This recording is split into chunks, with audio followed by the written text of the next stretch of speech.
Olá, eu sou o René Guedes e esse é o programa Novos Intérpretes.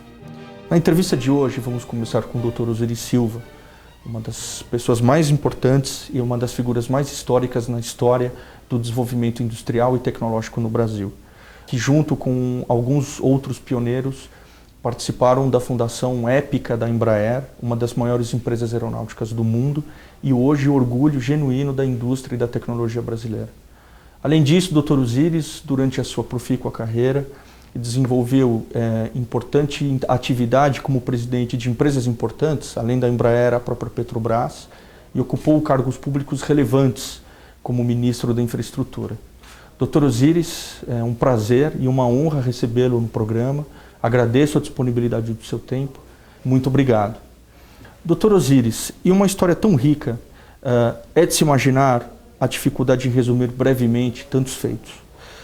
Porém, em retrospectiva, quais são as passagens que mais lhe dão orgulho dentro da sua grande carreira, as suas principais experiências e realizações que impactaram fortemente a sua vida e a sua biografia? Bem, basicamente eu queria agradecer as suas palavras iniciais.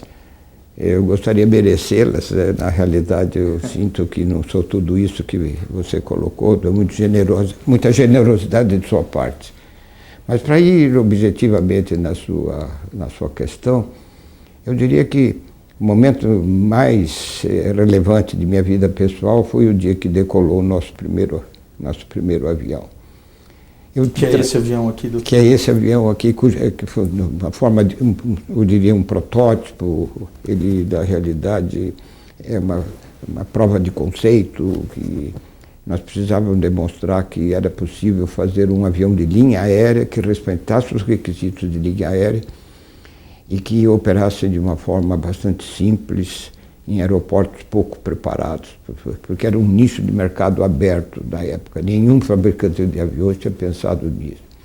Mas se eu voltar um pouco atrás, isso também se representou para mim a materialização de um sonho. Eu nasci em Bauru, no interior do estado de São Paulo, onde tinha um aeroclube extremamente desenvolvido, e eu tinha um professor de química que era fã de Santos Dumont. No colégio eu ouvia o professor falando maravilhas do Santos Dumont. Ia para o aeroclube, todos os aviões eram americanos. Aí eu perguntava ao meu professor o que aconteceu conosco. Nós cruzamos os braços e o valor daquele pioneiro não foi acompanhado pelo Brasil. Evidentemente faltavam os instrumentos necessários e um deles foi o Instituto Tecnológico da Aeronáutica, o ITA, criado em 1950, começou a produzir, por inspiração do seu criador, engenheiros aeronáuticos que serviram de semente, que uma vez encontrando o terreno fértil, começaram a lançar seus empreendimentos, que foi o caso nosso. Então foi aí que se materializou essa emoção enorme que nós tivemos, quando esse avião, pela primeira vez, no jargão aeronáutico, eu digo, tirou a borracha do chão. Quer dizer, agora, evidentemente, teve outros momentos, quando lutamos pela criação da Embraer, embora as dificuldades e na descrença generalizada que o avião podia ser um produto brasileiro que pudesse entrar no mundo todo, ninguém acreditava nisso. Nós conseguimos criar a Embraer. Foi outro dia de emoção, dia 22 de agosto de 1969, depois de uma luta bastante grande de tentar na indústria privada conseguir investidores que aceitassem o plano estratégico que nós tínhamos. Acabamos caindo na mão do governo para nos capitalizar. Conseguimos convencer o governo a criar uma sociedade de economia mista. E no dia 22 de agosto de 1969, eu tinha vindo de Campo Grande, onde eu estava com esse avião fazendo demonstrações. Pousei às 5 horas da tarde lá em frente ao nosso hangar e estranhei que não tinha ninguém, nem pessoas para receber o avião, estava absolutamente deserto. Quando eu cortei os motores, a porta se abriu e saiu toda a nossa equipe entusiasmada e com a placa foi criada a Embraer. Porque 2 dias antes, o presidente da República tinha sancionado a lei de criação da companhia, que foi no dia 19 de agosto de 69. Evidentemente, houve outras, né, mas eu não quero me alugar muito na pergunta. Dr. Osiris, o Brasil assumiu recentemente uma posição de destaque no cenário internacional.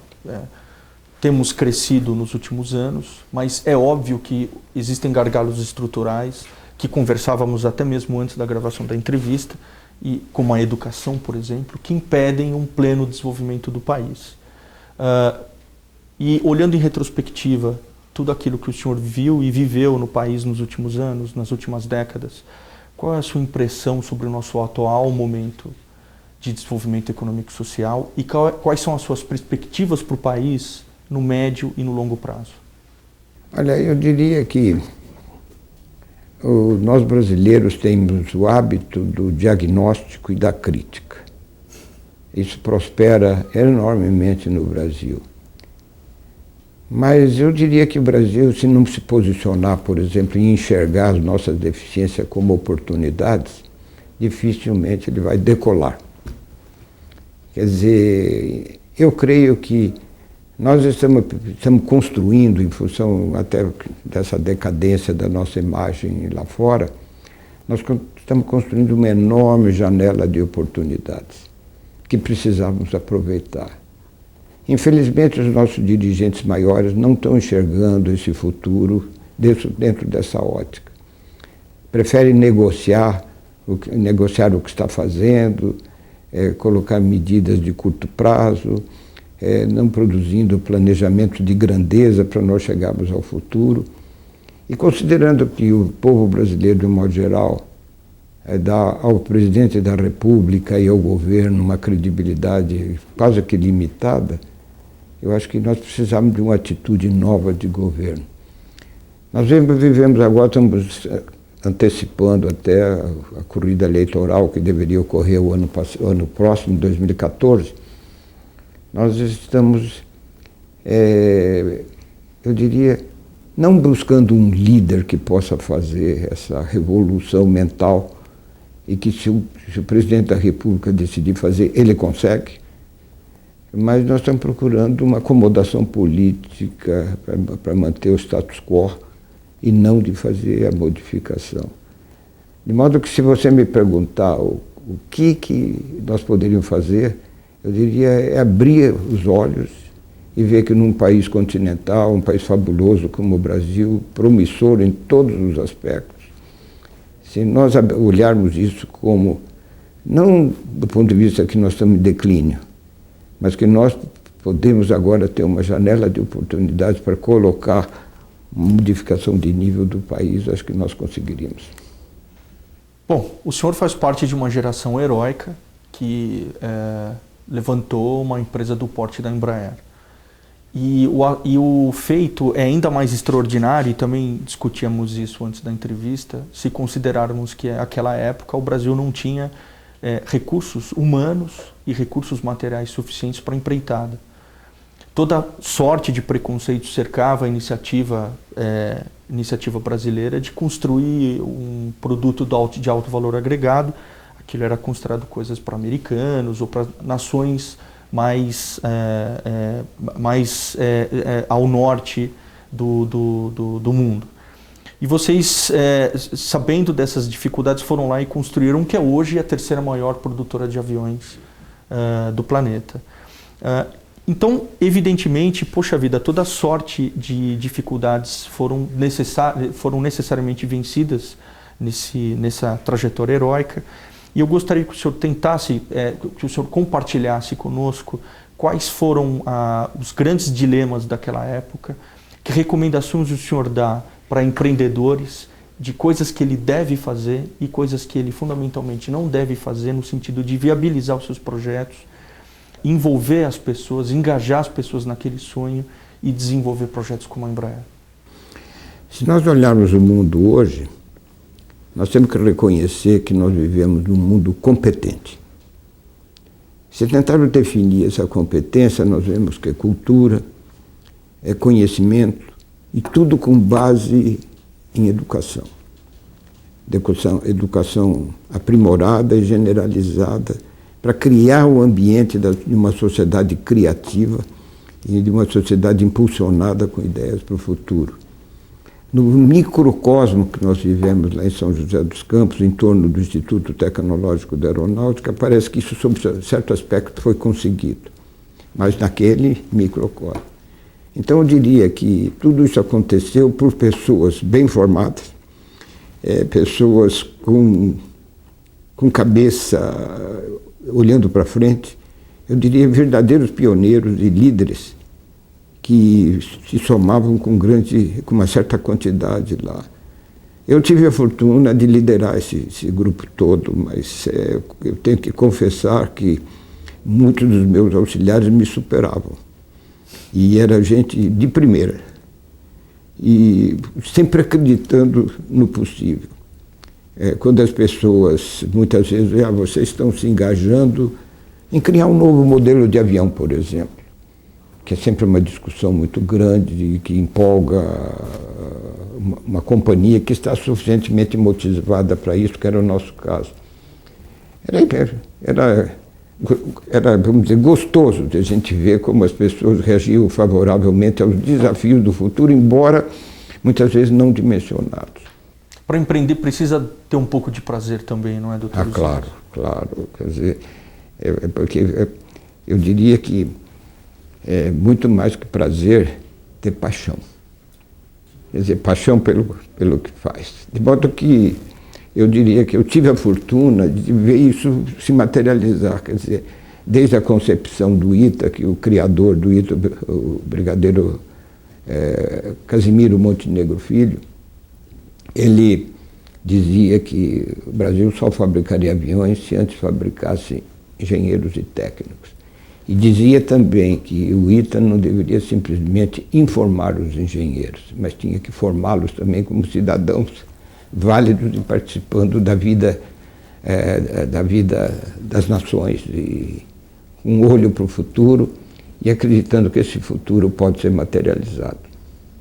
Doutor Osiris, temos acompanhado no passado recente também uma dificuldade muito grande do país em repor alguns profissionais especializados na quantidade, no volume e na qualidade suficiente para poder movimentar a máquina econômica do país.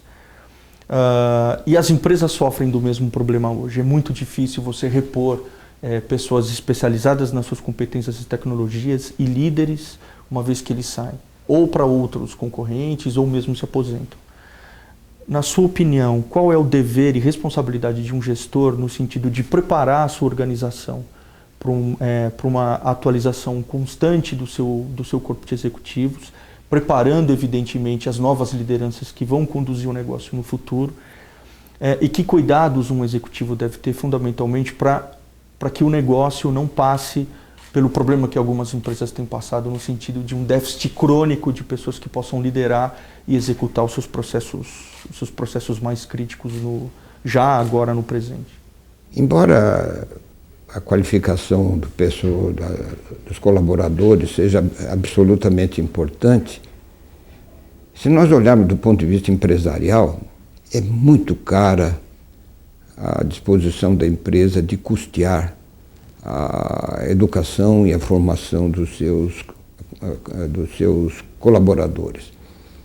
Eu acho que é uma obrigação, que aliás está até colocada na Constituição brasileira, de 1988, a colocação fundamental de que a educação é dever de todos e deve ser proporcionada para produzir todos os trabalhadores e cidadãos com o nível de qualificação necessário. Em outras palavras, a empresa tem que contar com a reação da sociedade traduzida aí pelas escolas, não somente públicas, como também as privadas, de criar um estoque de competências que possam ser selecionadas pelas empresas e colocadas dentro dela. No nosso caso da Embraer em particular, a Embraer criou um colégio técnico e criou uma escola de conversão de engenheiros de outras especialidades em aeronáutica. Eles chamam de PEE, ou seja, Programa de Especialização em Engenharia. E no colégio técnico recrutando jovens carentes da escola pública e que tivessem talento necessário para serem formados e levados para o futuro até uma educação superior capaz de se ombrear com o nível da equipe técnica exigida pela Embraer. Eu acho que a Embraer, do ponto de vista percentual, hoje é a companhia que mais despende recursos para a inovação. Do Brasil. No Brasil. Eu diria até em percentual de faturamento, talvez, é bastante expressivo em relação à comparação internacional que se possa fazer. Imagine que tem 3.500 pessoas, entre as quais 1.700 engenheiros, que hoje se dedicam a criar o avião do futuro. Quer dizer, é uma força de trabalho competente e que está avançando bastante. De modo que eu diria que a resposta simples à sua pergunta é educação generalizada de alto nível de qualidade. E isso deveria nos preocupar. Embora os políticos brasileiros, quando se elegem, falam em educação e saúde, nós vemos que os dois setores no Brasil não estão sendo bem tratados. Sim. Talvez nem por falta de dinheiro, eu diria mais por falta de capacidade de gestão. Porque eu diria que o que o Ministério da Educação recebe talvez fosse suficiente para dar treinamento e educação, melhor no inverso, educação e treinamento para cada colaborador. Mas veja a nossa legislação, por exemplo. Tem 3 itens da nossa legislação educacional que eu não me conformo com eles. O primeiro deles é que os alunos das escolas privadas, que representam hoje 70% dos alunos em graduação do país, portanto uma maioria enorme, mais do que absoluta, pagam impostos. Quer dizer, o segundo item é que qualquer doação para uma escola, contrariamente ao que acontece no mundo desenvolvido e no mundo mesmo de um modo geral, são estimuladas. No caso brasileiro, são tributadas, criando um desencorajamento. Nós não vemos nenhuma empresa privada ou poucas empresas privadas ou pessoas físicas que façam doações às escolas. É diferente do que acontece nos Estados Unidos. No mundo inteiro. Em todo lugar. Como eu também não descobri nenhum país ainda que tributa a educação. E o terceiro e último item é que quando uma empresa gasta dinheiro em educação para os seus funcionários, ela é catalogada pelo INSS como pagando salário indireto e, portanto, sujeita a encargos sociais, que na realidade é um imposto. Quer dizer, nós temos 3 desencorajamentos sérios do ponto de vista tributário que dependem das autoridades. Quer dizer, não depende do setor privado, não depende da pessoa física, depende das autoridades para fazer essa correção. Nós institucionalmente fizemos essa proposta. Nós, na minha empresa, a Ânima, que é o Grupo Ânima de Cultura e Educação, e nós fizemos propostas específicas e levamos ao governo. A primeira tentativa que fizemos foi em maio de 2011, e até hoje não temos respostas, e ainda o pessoal diz que é muito difícil. Agora, quando eu vejo da isenção de IPI para o consumo, como aconteceu com os automóveis, para estimular o consumo, qual é o melhor estímulo de consumo e de capacitação que nós temos, se não a educação? Vai dar-se estímulo ao consumo de automóvel, que é um bem que nós sabemos necessário, sem dúvida nenhuma, mas de longe não se compara com o valor da educação. Porque a educação transforma e faz o próprio automóvel. Não? E são medidas de curto prazo, né, doutor? De modo que eu acho que o Brasil, depois de 500 anos de sua descoberta, já poderia ter feito algo diferente da educação, na educação. E se nós educarmos o povo brasileiro adequadamente, pode ter certeza que a figura dos empreendedores vai se proliferar, encontrando soluções para não só gerar emprego, mas para gerar produtos em nível internacional. Produtos como o nosso, o avião, por exemplo, não existe no Brasil um produto de tal complexidade cuja marca, propriedade intelectual e as patentes sejam nossas. O avião brasileiro leva a marca brasileira para o exterior E são poucas as empresas que conseguem isso. Em contrapartida, nós no Brasil só vemos empresas estrangeiras operando aqui, às vezes até de países pequenos. Sim. Ou empresas mesmo pequenas que nós não temos nem notícia do mercado internacional. O que era a Coreia 40 anos atrás, né, doutor Zé? Exatamente. A Coreia é um belo exemplo para nós sermos vistos. O Jornal de Londres, o Financial Times, numa manchete de 3 anos atrás, publicou Coreia, fanatismo pela educação. E aí eu digo, fanatismo pela educação, a causa. O carro Hyundai saindo como o carro do ano nos Estados Unidos, o efeito. Sem dúvida.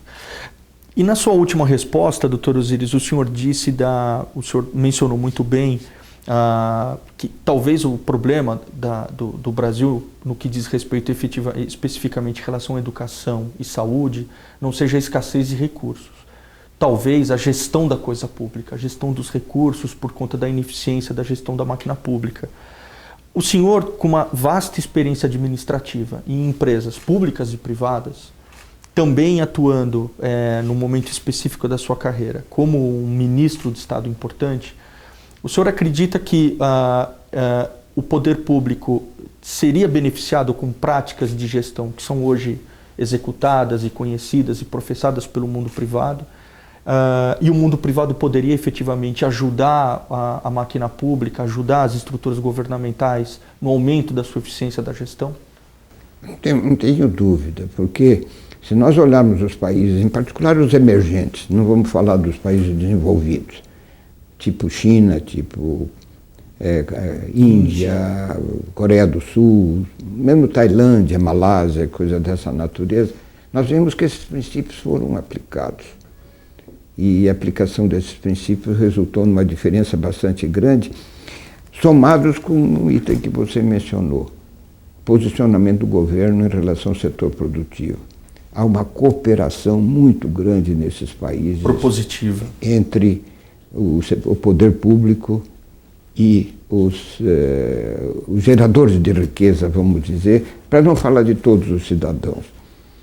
Na minha percepção, durante o período que eu passei como ministro de Estado, eu tentei convencer minha equipe que o setor privado não era aquele bicho-papão que só quer ganhar dinheiro, como eles diziam. Eu dizia que só quer ganhar dinheiro a Receita Federal, essa sim. De modo que não é o setor público. E, por outro lado, eu sentia nos meus auxiliares uma certa prevenção contra o setor privado. Desconfiança. Uma desconfiança. E isso realmente poderia ser resolvido pela educação.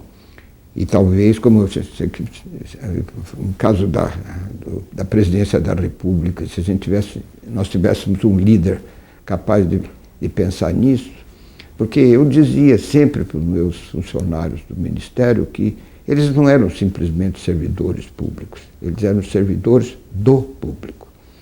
Quer dizer, mostrando que é o setor privado, é o sistema produtivo do país que paga os salários deles. E dessa maneira é muito importante, se eles querem ganhar bem, que eles preservem as fontes dessa receita.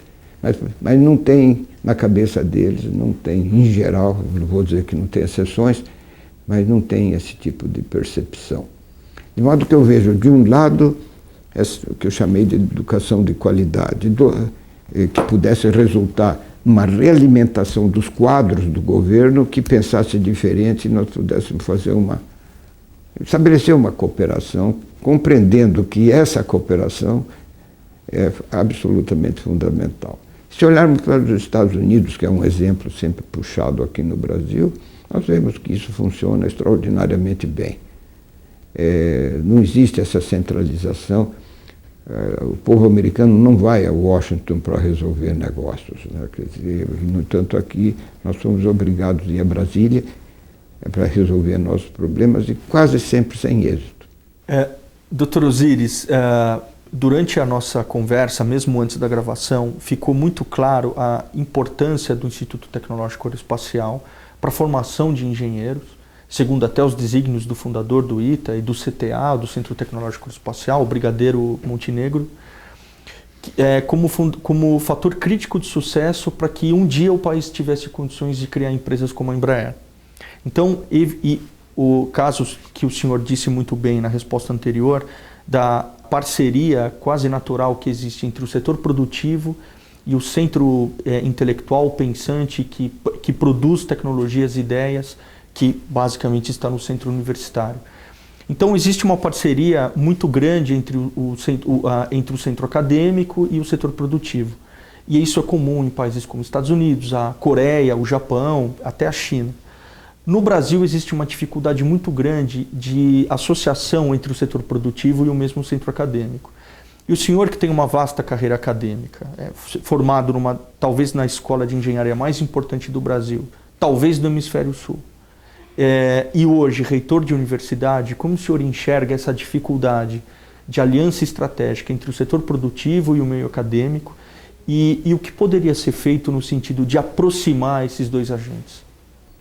Bem, eu acho que é extremamente importante essa sua pergunta e toca num ponto básico que nós temos revelado ao longo dos anos uma fraqueza bastante grande. Não existe praticamente uma conexão. Mas acho que não pode culpar nenhum lado nem o outro lado. Nós temos que ter uma cobertura em tudo isso que permita fazer com que facilite a transferência do pensamento acadêmico para a linha de produção.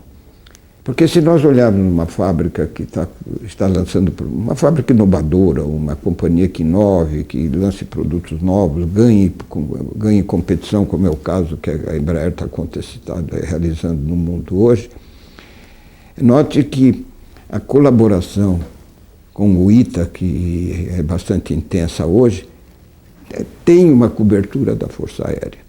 O ITA foi criado pela Força Aérea, a Embraer foi criada pela FAB, mostrando que sem esses atributos nós não teríamos conseguido chegar ao que nós estamos chegando hoje. De modo que eu diria que esse contexto da minha resposta anterior na sua pergunta, eu diria esse contexto da sociedade, da comunidade de apoiar as iniciativas produtivas é absolutamente essencial. Na nossa conversa eu estava dando um exemplo absolutamente claro para mim. Se o Alfred Einstein, esse grande físico alemão, tivesse nascido, por exemplo, no interior da África, ele não teria conseguido absolutamente nada. Por que ele triunfou? Porque ele estava na Alemanha.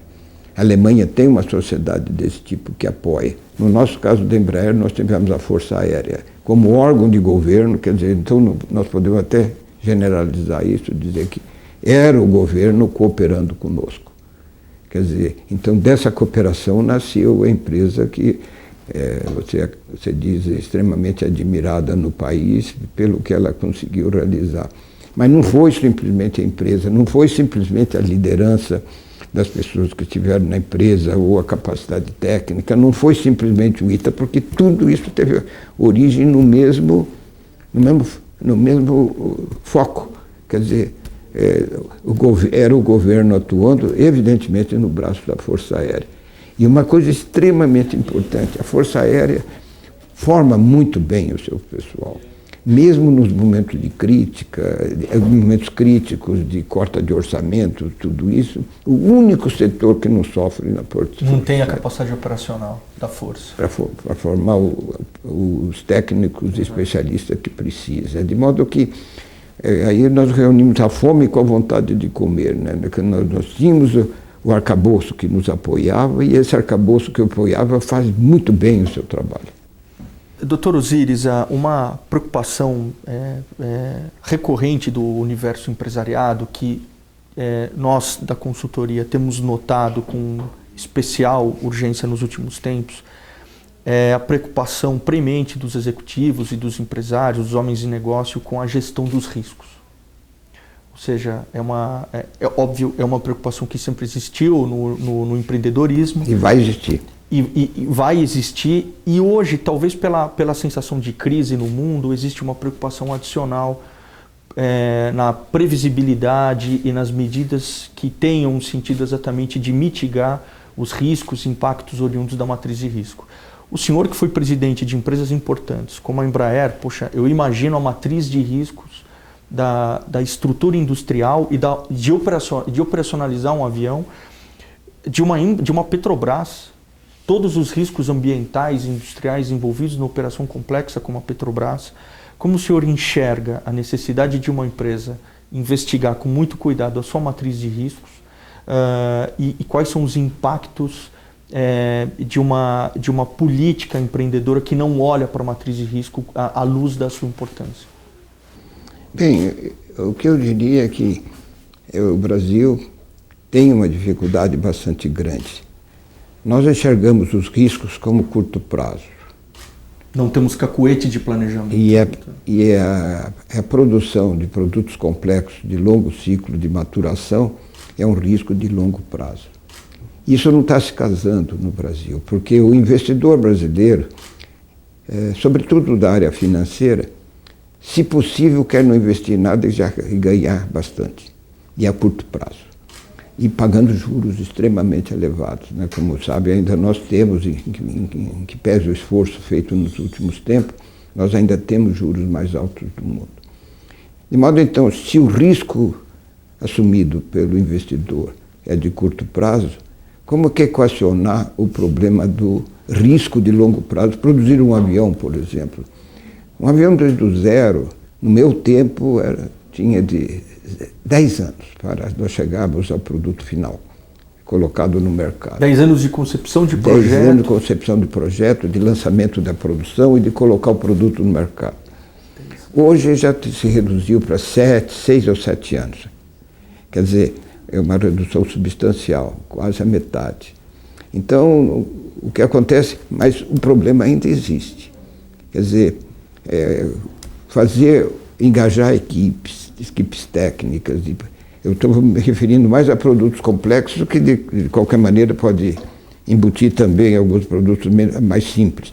Mas, sem dúvida nenhuma, hoje os produtos complexos estão vencendo no mundo. Se nós olharmos o portfólio de produção de uma China, uma Coreia do Sul, que são os novos exemplos que nós podemos citar, certamente nós vemos que predomina na balança de pagamento do comércio exterior desse país produtos de alto valor agregado, enquanto para nós aqui predominam os produtos de baixo valor agregado. Comoditização da economia. E mesmo os alimentos que são tão essenciais, e vamos dizer que o Brasil hoje goza de uma capacidade agrícola extraordinária e conseguindo, através de tecnologias que foram desenvolvidas pelo governo, nesse caso. Pela Embrapa. Na Embrapa e assim por diante, e concessões de crédito de longo prazo para a agricultura, nós vemos que a nossa agricultura deu um salto positivo pela frente. Temos um exemplo aqui. É verdade. Temos exatamente um exemplo. De modo que se nós não tivermos a equação disso, como por exemplo aconteceu agora recentemente com os árabes que vieram aqui para investir, eles disseram que queriam o retorno do investimento deles em 40 anos. Quer dizer, números que se desconhecem no Brasil. Eles descolados da nossa realidade. Eles se satisfazem com o retorno ao longo de 40 anos. Quer dizer, o retorno do investimento colocado. De modo que, enquanto nós vemos o risco em curto prazo e passando para a empresa os riscos de longo prazo, a equação nos fecha. Doutor Osiris, quem são as pessoas que influenciaram e continuam influenciando o seu pensamento? Líderes, autores, pessoas públicas, colegas, pessoas que em todos esses anos de experiência e de entrega ao país verdadeiramente fizeram a sua cabeça, te inspiraram, te fizeram sonhar, enfim, foram importantes para suas referências éticas e intelectuais? Eu diria que houve pessoas que me influenciaram bastante, como foi o convívio que tive, embora não muito intenso, com Peter Drucker. Nas andanças internacionais, pessoas importantes como Jack Welch, da General Electric, e através de leituras de muitas pessoas que eu sequer conheci, mas sem dúvida nenhuma que transmitiram em certos momentos na leitura de jornais, sobretudo internacionais, que me influenciaram bastante. Infelizmente, a mídia brasileira não preenche isso. Nós vemos hoje os periódicos brasileiros, de um modo geral, mais consagrados à crítica e às dificuldades do que às possibilidades. Qualquer noticiário que nós vemos, ainda hoje de manhã, o Jornal Nacional gastou um bocado de tempo em falar na reconstituição de um crime que ocorreu com um mestre de obras. Quer dizer, não estou tentando diminuir a importância, mas a tragédia, porque cada ser humano, para mim, é extremamente importante. Mas não perdemos tempo para transmitir uma mensagem construtiva, como eu falei, porque no teor da nossa entrevista, se nós podemos voltar atrás em todas as suas perguntas e minhas respostas, nós falamos em diagnósticos, o que nós estamos vendo. Eu sempre procuro olhar, bom, se está errado, qual é a ação que eu posso tomar, que eu possa induzir pessoas para corrigir. É mais ou menos como um acidente aeronáutico, pode parecer canhestra a resposta, mas o que vale um acidente de um avião? Tudo ruim, exceto um item. O que se aprende com ele. E o que se pode prever, exatamente, evitar. E ao longo dos anos, o que nós vemos é que os acidentes aeronáuticos têm sido investigados menos com a busca de um culpado e mais com o aprendizado do acidente. No entanto, de uns tempos para cá, eu não sei nem se essa palavra existe, nós adotamos a ideia de criminalização dos acidentes aeronáuticos. Portanto, a polícia está entrando buscando o culpado. Num evento qualquer dessa natureza, você achando o culpado, o que acontece? Pune o culpado, o que mais? Porque quando se vai buscar o culpado, normalmente as pessoas se fecham para evitar a responsabilidade e aqueles pontos que foram importantes para aprendizado, para que um acidente equivalente não ocorra no futuro, ficam em segundo plano. De modo que é mais ou menos isso. Nós não temos que ficar chafurdando naquilo que aconteceu de errado. Eu creio firmemente que nós temos, na realidade, que colocar a nossa cabeça e perguntar por que aconteceu e como a gente pode deixar que aconteça. Isso se aplica no caso da violência, isso se aplica inclusive no correr do dia, na educação. Se a educação não funcionou, em vez de reclamar que ela não funcionou, como é que ela pode funcionar? E eu acho que esse tipo de atitude nós deveríamos desenvolver no nosso país, porque não é assim em outros países. Vendo um noticiário internacional, como nós já temos aí, até na minha televisão tem a CNN, tem a BBC, Deutsche Welle. Tem várias emissoras que fazem emissões para o mundo todo, inclusive para nós. Essas emissoras estão... Eu não posso imaginar uma BBC de Londres ficar retratando vamos dizer, uma reposição ou vendo como aconteceu um crime ou coisa dessa natureza. Não aparece, isso não tem lá. E, no entanto, aqui empolga. Fomos educados para sermos empolgados por isso. E eu vejo aí uma separação bastante grande em relação àquilo que nós podíamos fazer se pudéssemos percorrer um caminho de grandeza. Doutor Osíris, para encerrar nossa conversa, que foi, para mim, muito prazerosa, é uma honra, de novo, atesto a honra, de profundo admirador seu, desde a minha época de estudante de engenharia. Eu gostaria basicamente de abrir para o senhor a oportunidade que o senhor desse uma mensagem, um recado para os seus filhos, para os seus netos, agora para o seu bisneto, que recentemente veio à vida. Um retrato da sua experiência, do seu legado, daquilo que o senhor quer deixar como traço da sua característica, da sua obra de vida, do seu legado mesmo, e que possa, enfim, servir de referência não só para a sua família, evidentemente, para os seus, mas todas as pessoas que vão assistir essa entrevista, que vão ouvir as suas palavras, ler as suas palavras, das suas diretrizes que nortearam a sua vida, a sua conduta ética, moral, a sua visão de muita seriedade e profissionalismo? Bom, eu diria que nós temos que ter a convicção, nós brasileiros, que nós nascemos num país privilegiado. Privilegiado pela natureza que nos proporcionou condições de sobrevivência e de vida extraordinariamente diferenciadas sobre o que nós vemos no mundo de um modo geral. E que, para isso, nós temos que imaginar que nós temos que pensar grande para o nosso país. Se nós dissermos hoje que o Brasil é um país subdesenvolvido, imediatamente tem que surgir na nossa cabeça o que está errado. Por que somos subdesenvolvidos? E como nós podemos fazer para corrigir? Porque pobre não somos, né, doutor? Pensar grande, quer dizer, e fazer com que esse grande possa acontecer. Eu ouvi certa vez uma expressão que eu gostei muito, dizendo que se nós sabemos onde quer chegar, escolher o caminho fica muito mais fácil. Quer dizer, então nós temos que saber onde chegar. Um país continente como o nosso não pode ser tão insignificativo como nós. Eu, em particular, você falou em meu bisneto, as pessoas que estão nos ouvindo vão perceber que a minha milhagem é muito alta, mas eu nasci numa cidade do interior, lá em Bauru, que eu já mencionei, não tínhamos telefone.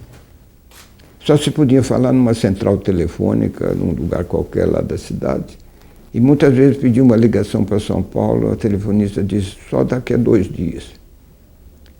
De modo que eu nasci, nessas condições. Vi o nascimento do telefone. Posteriormente vi o nascimento da TV. Posteriormente vem o computador. Hoje vem os telefones celulares, que é um artefato, na realidade, que até fala. Não é isso? E nós vamos indo em frente nessa direção, com contribuições de onde? Do hemisfério norte. Quer dizer, a nossa participação nesse processo criativo mundial foi insignificante. Então, eu diria, isso pode ser visto sob a ótica da crítica. Agora pode ser visto sob a ótica da oportunidade.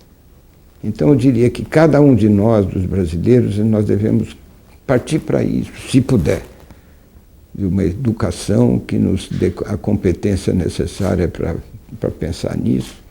Embora da ordem de 70% dos brasileiros sejam analfabetos funcionais, que eu considero um eufemismo elegante para dizer que não sabe ler, não leem absolutamente nada, não conseguem, e se leem alguma coisa não entendem. Então não estão ao alvo da mídia, mas estão ao alvo da televisão. E foi nessa direção que eu propus a Rede Globo, em particular, para fazer uns flashes sobre a importância da educação e para convencer o pai e a mãe, que tem um papel extraordinário na formação dos filhos, para graduar seus filhos da melhor maneira que possam. Lutar por isso, tenazmente, porque se eles lutarem por isso, eles formam uma força de opinião no país que pode mudar essa situação. A Rede Globo topou e possivelmente muito em breve nós vamos ter isso pela rede. Isso é uma iniciativa recente. Também aceita por outras emissoras, de fazer uma campanha nacional de convencer os pais do papel primordial na educação. Eu acho que nós dois e todos que vão nos ouvir, se agora pararem um pouco, rememorarem a importância dos pais para a formação deles, é extremamente importante. Com os meus alunos na universidade, que muitas vezes eu levo conferências para lá de pessoas destacadas, eu pergunto, onde vocês estariam agora se não fosse a escola? Nós dois, por exemplo, rememora a sua vida pessoal, dá uma olhada que se não fosse o papel do seu pai, da sua mãe, para que você tivesse uma educação, provavelmente você não estaria aqui comigo agora, nem eu estaria aqui também. De modo que veja que o diferencial está justamente nisso que eu tenho falado, é a sociedade reagindo para que as pessoas possam ser melhores. E eu diria, para voltar ao cerne da sua pergunta, que nós precisamos de ações e não simplesmente ficar criticando as coisas que vão acontecendo. E um processo participativo que pode afetar qualquer pessoa. Há 2.500 anos, Sócrates disse isso. Se os homens de bem não se dedicarem à política, ele falava política num sentido amplo, não da política partidária como nós a vemos agora, corre o risco de serem governados por patifes. Olha, uma frase imutável há 2.500 anos. Quer dizer, então, eu diria basicamente que nós temos que dar nossa contribuição para a sociedade. A natureza nos deu um país espetacular, um país que não pode ser pequeno, mesmo pelas suas dimensões geográficas. E talvez para terminar a resposta, eu diria que nós temos que fazer um esforço gigantesco para tirar milhões de pessoas do analfabetismo, da falta de cultura e da educação, para tirá-los, para esses mesmos milhões de pessoas serem retirados da subvida que eles têm num país que tem todas as condições de oferecer para eles uma qualidade de vida bastante superior à que temos. Dr. Osiris, muito obrigado pela participação na entrevista de hoje. Para nós da Luzil foi uma honra recebê-lo em nosso programa. Muito obrigado aos nossos ouvintes, aos nossos espectadores e até uma nova entrevista. Obrigado.